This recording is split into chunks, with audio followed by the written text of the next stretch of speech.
Thank you to Carolina for making this happen. As she said, it has been a very, very long time in the making, and it's also really nice for me to be coming back to Warwick and to be reconnecting with colleagues here. It's really nice to see some of you in the audience today. So thank you, everyone, for coming. So when Carolina and I first discussed my coming here, it was with the idea that I would talk about the Wellness Project, and specifically some work that I was doing around wellness entrepreneurship, which really connects with and draws from Carolina's amazing work on social entrepreneurship. But because it was so delayed, I have now moved into a kind of a sub-project that kind of emerges from that broader piece of work on the wellness industry and wellness influencers.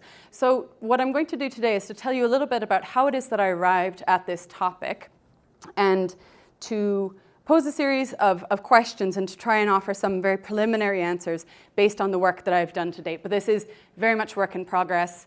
I wanted to do something that was work in progress rather than something that was kind of finished and polished, because I find it so much more productive in actually having a conversation afterwards. So I do very much welcome feedback, commentary, questions, and so forth.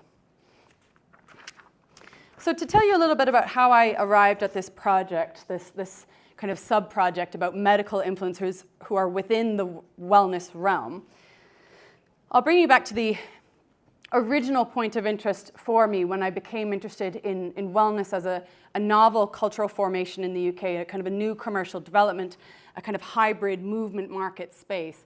I first alighted on this area by the visibility that a small number, but a recognizable cohort of young women influencers come entrepreneurs were achieving, not only on social media, on sites like Instagram, platforms like Instagram, but also in the wider British media. These were young women who were really preaching the gospel of healthy eating, of clean eating, of whole food, plant-based living that was going to make you feel amazing. And not only that, it would taste great, and you were going to be able to mix both enjoyment of food with real nutrition and the kind of health benefits that would bring. These women were really gaining a lot of traction on social media. I have the example here of Deliciously Ella, about whom I've written a separate paper. But again, I was interested in the wider spotlighting of these figures. Why is it, and why was it at the time, that they were being celebrated in magazines, in women's magazines, in the lifestyle press, and even in the news media? Why were they being focused on so concertedly? What was this telling us about contemporary notions of femininity and gender ideals? So I was really interested in these particular figures and the kind of cultural logics that led to their promotion across a range of different platforms. And so on that basis, I embarked on a larger ethnographic project examining the emergence of wellness in the UK context, the language of wellness and the types of representational patterns and discourses that surround it have longer histories in other parts of the global north, particularly on West Coast US, California, and in parts of Australia.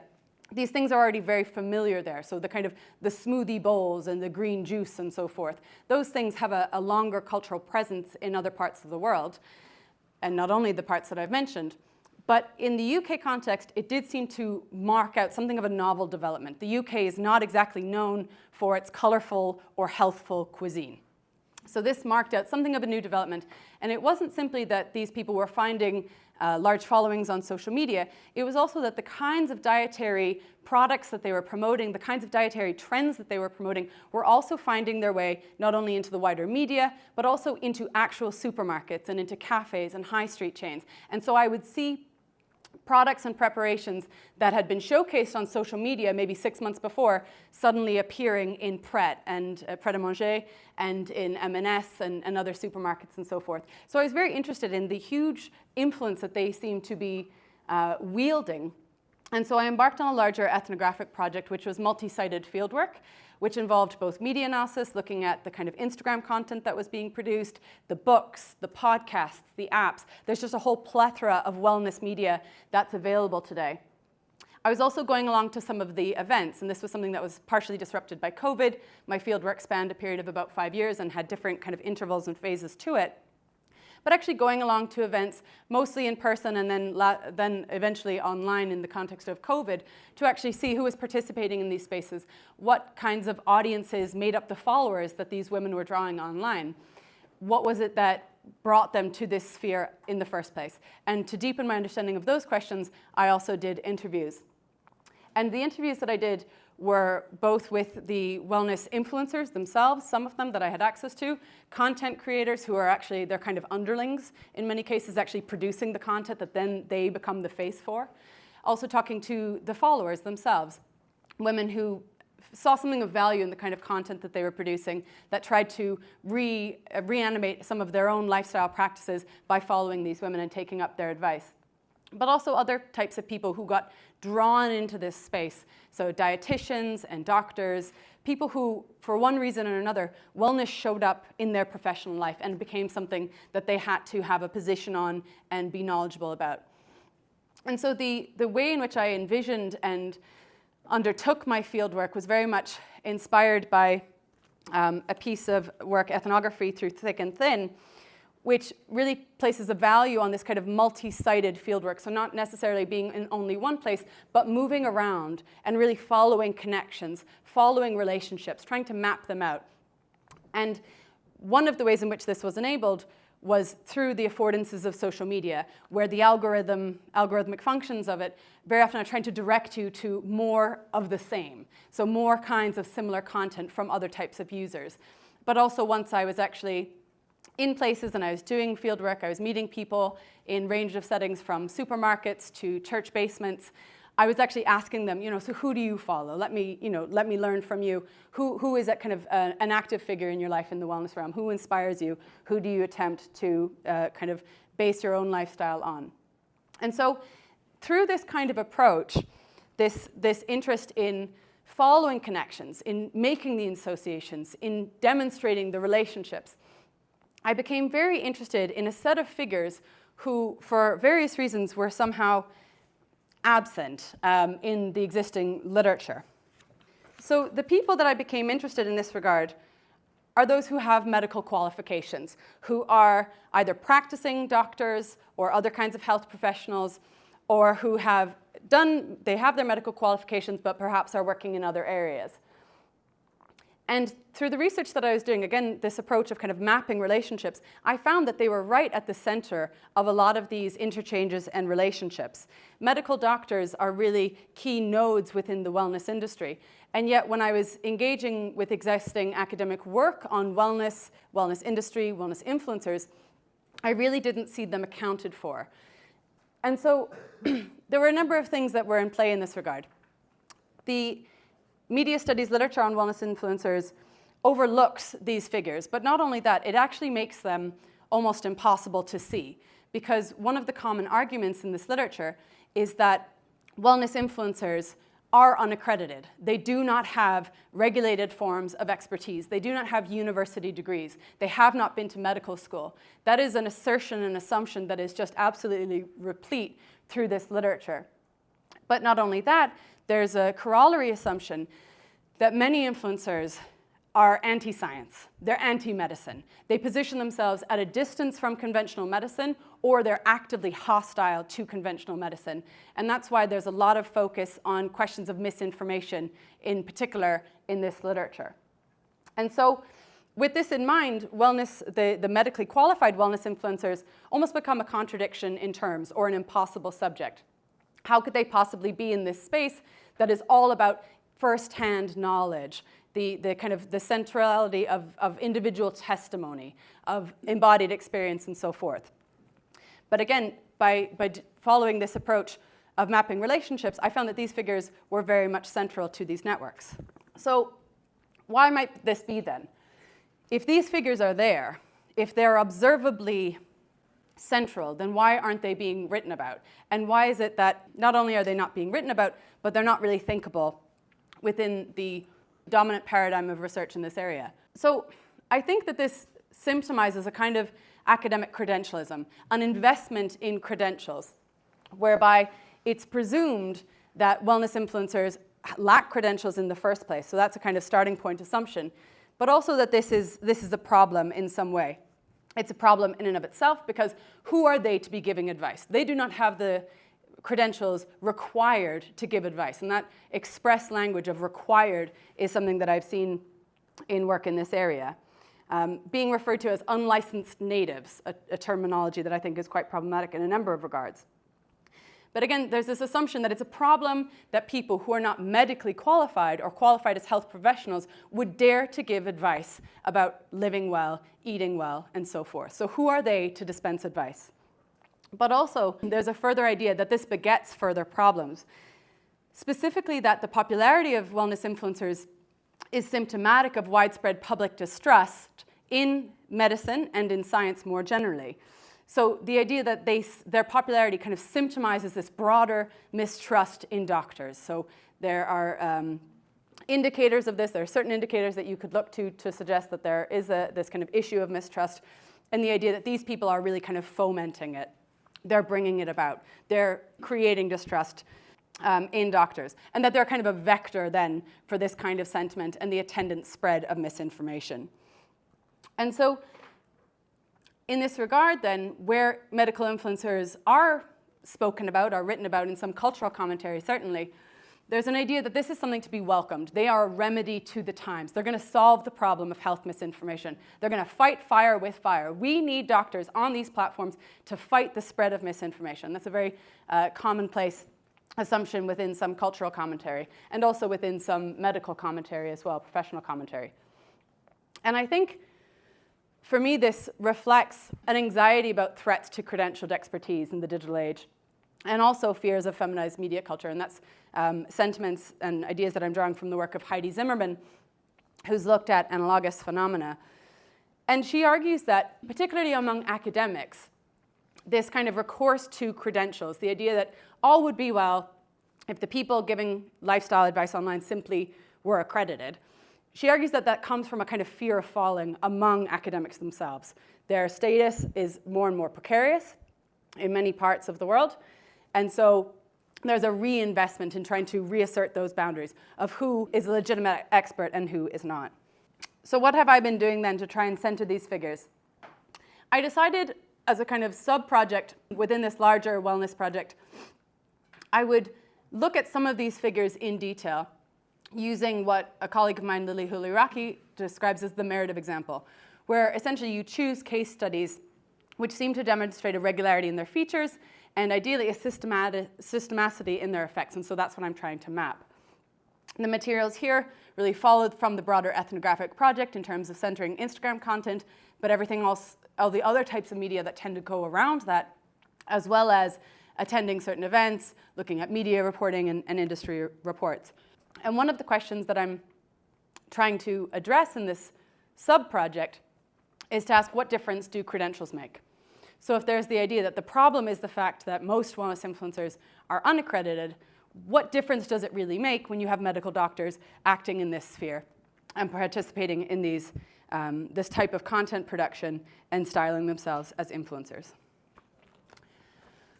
So these are the case studies that I alighted on. Is anyone familiar with any of these people? So we have the Doctor's Kitchen persona, which is Rupi Ojla, Tim Spector, a professor of epidemiology at King's College London, and also Hazel Wallace. Anyone heard of some of them? A couple of people.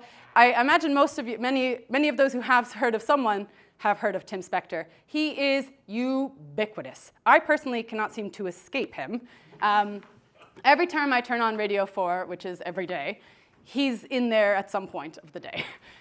He is really just all over the media right now, and is probably, of the three, I would argue, the least likely to be recognized as an influencer. He was a popular science writer before the pandemic. His star really grew with the pandemic when he started to utilize social media more and was kind of doing dispatches from the COVID study that he was part of. And I think he's the least obvious influencer of the three. I think he's very important to include for precisely those reasons, because the category of the influencer in and of itself is overdetermined by very gendered and quite sexist logics. It's a feminized type of entity. It is rife with attributions of narcissism, of faddishness, of vanity. It's something that's kind of silly and inconsequential, and yet also a huge part of contemporary marketing platforms. So he's unrecognized, I would say, to many as an influencer, but he absolutely meets all of the type of criteria that you would expect in terms of follower count, certainly meets the industry standards of being a micro or a macro influencer. Also in terms of the type of content that he's producing, What I Eat in a Day is a characteristic wellness genre. Doing sponsored content and collaborations. He is currently doing sponsored content for The Times. He's done so for other types of publications and products. He also utilizes social media to push his own product as well. He has his own app that he is selling essentially and promoting on social media. So in all ways in which influencers are conventionally defined, all three of these would meet the kind of criteria that you would expect and set out. But again, they're not always obvious as influencers. And I would say if anyone is obvious as an influencer, it's actually Hazel Wallace. And again, there's a feminized and a gendered logic to why she is recognized as an influencer, and the other two far less so, and Tim Spector in particular. So these are the three examples that I alighted on. What they all have in common in terms of, again, this kind of what is bringing them together for the merit of example is that they're all medically qualified. They qualified at different times in different specialism. At the moment, the only one who's still practicing as a medical doctor is Rupi Ojla. Tim Spector left medicine long ago and has been in academia. And Hazel Wallace left after the pandemic, saying that it had become too much and it wasn't working anymore. And she wanted to focus instead on her empire. She was building a business. And so these are the three examples that I've alighted on. As I've said, they all fit within the kind of conventional categories of influencing and yet have been largely ignored, and others like them as well. So this then, as I've said, the question that I'm working with, or one of the questions I'm working with, is what difference do credentials actually make? So how does the content that medical influencers, these particular examples, but also others, how does the content that they produce map onto or differ from that of conventional, i.e. unaccredited wellness influencers, their counterparts, who I've been studying for a long time and are very familiar with the kinds of content that they produce? And also, what's the relationship between these types of figures? Because something that interested me to begin with was the ways in which it seemed as though each of these people were being called upon by more mainstream wellness influencers to further bolster their own authority and their own credibility within the wellness industry. The wellness industry and wellness influencers have received a lot of criticism for spreading misinformation, for not being accredited, for being lay experts and so forth. And so I saw this kind of networking and leveraging whereby influencers like Deliciously Ella would invite Hazel Wallace onto her podcast. She's appeared twice. She's had Tim Spector on 3 times in order to say, look, I'm credible. The information I'm putting out is credible. Here I am talking to medical experts. I'm not trying to spread information. I'm trying to be responsible. So I was interested in that kind of interplay and leveraging, but also how these people all became influencers in their own right. And again, this question of what difference does it really make? So I have two things that I want to talk about in this regard. 2 working answers to this question, to kind of hypotheses at this point, I suppose, based on the analysis that I've done. So looking at their books, looking at their social media content, their podcasts, and so forth. So one of the dynamics or trends that I see amongst them, or commonalities and similarities, is a kind of plastic professionalism. They are medical doctors, and they make that absolutely clear. So Hazel Wallace, for example, her logo is a stethoscope. She's folded into the shape of a heart. It's very clear that she's a doctor. They reference, the doctor's kitchen, the food medic. It's right there. Tim Spector has MD and lots of other medical qualifications at the end of his name on Instagram. So they all highlight and foreground the fact of their credentials and their status as medical professionals. And so that's there, but at the same time, in terms of how they fashion a narrative about themselves, personal experience, as with conventional influencers, is foregrounded. Each of these 3 in their the 2 debut books by Wallace and Ojla, and then the book that really brought Spector to a much wider audience, all begin with the story of their own health crisis, the moment their bodies failed them, and the ways in which they healed themselves through a distance with conventional medicine. All of them were offered various forms of conventional medical therapy and treatment, and they all said, no, I'm going to do my own research, and I will heal myself through food and lifestyle.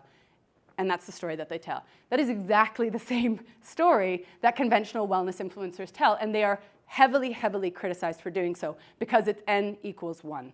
You are basing the advice that you give on your individual experience. And again, on what grounds can you do so? How is that legitimate? They do the same thing. Their medical training is framed, interestingly, as both a resource but also a barrier to knowledge, especially the realization, and it's a fundamental realization for all three of them, and is a fundamental narrative to conventional wellness influencers, that food is medicine. That is not a kind of aphorism, that is not a kind of vague idea. It is they present it as a statement of fact. And when that statement comes from a medical doctor, it arguably has a different kind of valence than it does when it's said by an influencer who does not have these medical qualifications. So medical training, the way in which they came through medicine, their specialization, all of the labor that they did as students and then as interns and so forth, it's framed as a resource. You know, they're really good at research. That's foregrounded. But it was a barrier. I became too immersed in Western biomedicine to recognize, in the case of Ojla, the value of the Ayurvedic practices that I grew up with in my household. I was too steeped in a Western construction of medicine, and I forgot my heritage. So it was a barrier for him. And there's a similar narrative in the case of each, that in some way their medical training held them back because their medical training, while valuable in providing them with the skills of research and with literacy, didn't teach them the fundamentals of lifestyle. It's something that hasn't been reckoned with and isn't being presented in medical schools. And Ojla in particular is actually working to change that and the curricula for medical schools, and has been very, very successful in that regard. So medical training is framed as a resource, but also as a kind of a barrier. It's a problem in some way. It keeps them from this recognition of the centrality of diet and how much diet will dictate and determine health outcomes. Medical credentials are also leveraged over unqualified counterparts. Interestingly, none of these figures are actually especially critical of conventional wellness influencers and other kinds of food celebrities. They're mostly fine with them. And again, the approach that I've taken to this project, looking at the relationships and connections, makes it clear why they're fine with them, because they leverage their networks. They borrow from the popularity and influence that mainstream influencers have while lending them credibility. So it's in a way not surprising that they're not more critical, and indeed, in some cases, really celebrate the fact that wellness influencers have gotten this message out, that food is medicine, to wide generations, and have popularized kale and quinoa and so forth.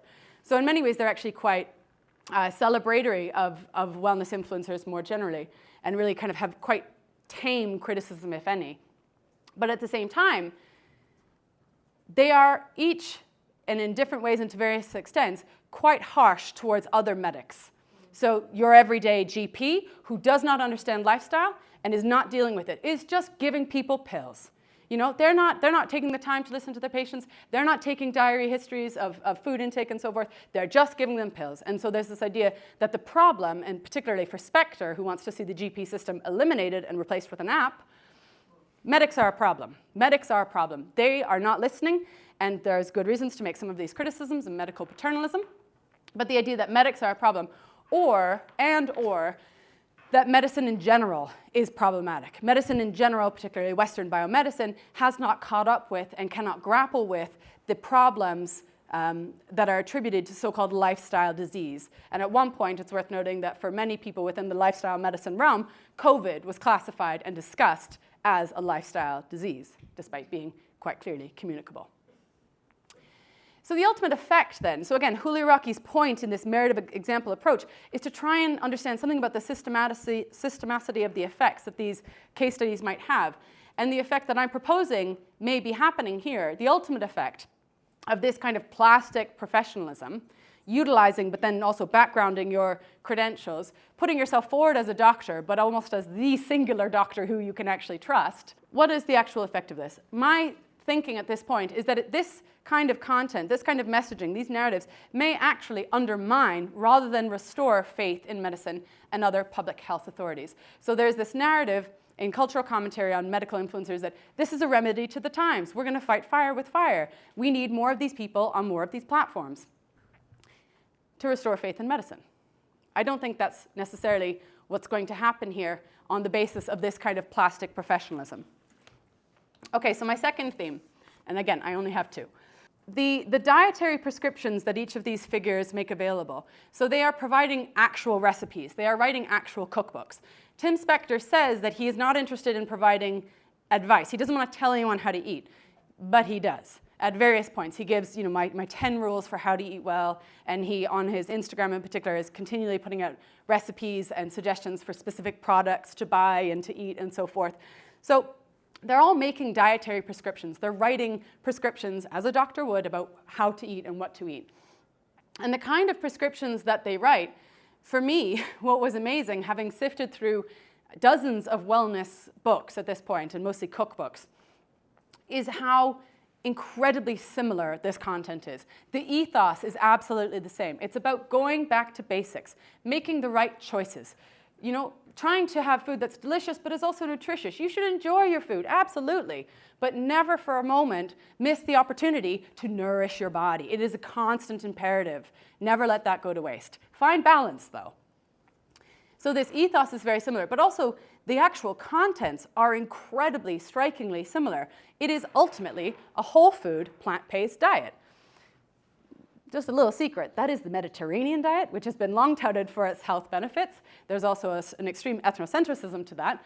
But this is not a new dietary formation that any of these people are making available. It's largely whole food, it's largely plant-based, it's about real food, natural food, unrefined, mostly vegetables. If anyone knows the food writer Michael Pollan, this is, again, what he's been saying for the last 30 years or so. And he's a touchstone figure both for all of these individuals, but also for wellness influencers much more generally. So there's this broad agreement about what a good diet looks like and how to eat well. But alongside this is then what I refer to as a Freudian narcissism of small differences. Constant bickering and infighting about very particular items. So should you supplement or not? Should you take vitamin D or not? Are our sweeteners, artificial sweeteners, okay? Should you go organic? Is organic a total waste of time? What is a healthy BMI? These kinds of things are massively debated upon. Also, dairy is also another huge topic. So within this kind of broad agreement, whole food, plant-based, that we also see among wellness influencers is this need, seemingly, to assert really fine lines and gradients about what is acceptable and not acceptable within this kind of paradigm of healthy eating. And what this does is that it makes each their own kind of individual purveyor of nutritional truth. So don't follow what Hazel Wallace is saying, follow what Tim Spector, am saying, because those two in particular actually diverge on a whole range of issues, even though, again, ultimately it's whole food, plant-based. That's the headline. And so, again, thinking about what might the ultimate kind of effect of this be, I think that it's very likely to reproduce rather than to resolve what's been described as dietary cacophony. That's a term from the French sociologist Fischler. This idea of not really knowing what to eat. And we've had this in media culture for a very long time. Newspapers love to run headlines and report on studies about red wine and chocolate in particular are the ones I notice. Red wine is good for you, prevents cancer. No, red wine is actually terrible, contributes to dementia. Chocolate, the same way. Tea, the same way. There are all these very specific foodstuffs that confusion is created around. So there's been this problem of dietary cacophony in and through media for quite a long time. Wellness influencers are very often accused of stoking this further by vilifying certain kinds of foodstuff and valorizing others. So the valorization would obviously be things like avocado, sweet potatoes, kale. And then the vilification would be anything processed, basically. And so I think that in terms of the kind of content that they're producing, and certainly the amount of content that they're producing, these figures are very liable to actually reproduce rather than to resolve this problem. Okay, so those are just 2 points that I've been thinking about. There are others, and there's maybe one that's very, very obvious that I haven't mentioned, but I'm not getting there today. So why then? If credentials, as I'm arguing, don't seem to make much of a difference, why is this? My argument at this point of time is that it's because they're influencers. And influencing is a fundamentally promotional activity. And the parameters of success are very much dictated by the platform, in this case, Instagram. So in order to gain visibility, in order to maintain visibility, to actually have followings with whom you can share this advice and this content, wellness medfluencers, like all other types of influencers who want to really achieve visibility, have to conform to certain kinds of parameters of success. So first, the need to cultivate a distinctive self-brand. I don't think any of these figures would achieve the prominence that they have if they simply recited NHS guidelines around healthy eating. And indeed, Tim Spector in particular positions himself as hugely critical of the NHS and the kind of healthy eating agenda that they set. So this allows them to be very distinctive. They're not simply rehearsing mainstream advice from the NHS. And also, again, this narcissism of small differences, they're all very, very individual. So in this way, they cultivate a distinctive self-brand, also through this kind of personal narrative, this authenticity that they need to cultivate, with authenticity being a core construct within the influencer industry. And so that personal narrative comes through. So appearing authentic and also being relatable to people by telling that personal story, of foregrounding that at every opportunity, even as your academic and medical credentials are also there. Also the need to produce a continual stream of content. So this is something that's well known for influencers themselves, and any influencer who's achieved any kind of recognition and success can tell you this. You have to produce content on a near continuous basis. In order to maintain visibility, you have to always be posting. You don't really have a choice about that. And so you need content. You need things to talk about. And if that means creating a certain amount of distinctiveness and maybe even conflict between yourself and other influencers, then again, that is useful to have something to talk about at all. So I'm telling you, don't ever eat dairy because this post by this other medical influencer says dairy is really, really good for you. And so I've seen those kinds of dynamics playing out very, very clearly. And related to that is this issue of having to navigate algorithmic opacities. Sophie Bishop has written on this really, really well. And again, because influencers and content creators don't really know what's going to work at any given time, they try and tack on to what already works. So medical influencers are creating content that's very similar to wellness influencers who are very successful because that's the kind of content, package, and strategy that works. It's a proven formula, and it's one that they can pick up and rehearse, consciously or unconsciously. But also, why don't credentials make enough of a difference? Because medicine is not itself a monolithic field. There is not uniformity of opinion. Disagreement is par for the course. We know this. There's the kind of very familiar adage, get a second opinion. We use that specifically in relation to medicine because we know that doctors don't always agree. And yet, again, in academic literature and cultural commentary, there's this assumption that if only they were doctors, everything would be fine. If only they were credentialed. But why would it be? Why would it make the content then uniform and clear any kind of pave way for misinformation? So how am I thinking about this? Ultimately, I think we can position medfluencers, medical influencers, within what Michael Fitzpatrick has termed the tyranny of health. And this is a book that, don't let the kind of sad cover trick you into thinking it is an absolutely fascinating book. I would strongly recommend it to anyone who's interested in any of these areas. But Fitzpatrick talks about how doctors, particularly from the 1990s, under the so-called new paradigm of health in the UK context, instigated by New Labour, we're very much charged with regulating lifestyle. So try and bring people into the clinic and make more active, take more active control over your patients in relation to what they eat and how much exercise they get. And this became the new public health strategy, more so than, for example, trying to redress structural inequality, which we know is actually one of the key drivers of health outcomes, poverty, basically, and everything that goes with it.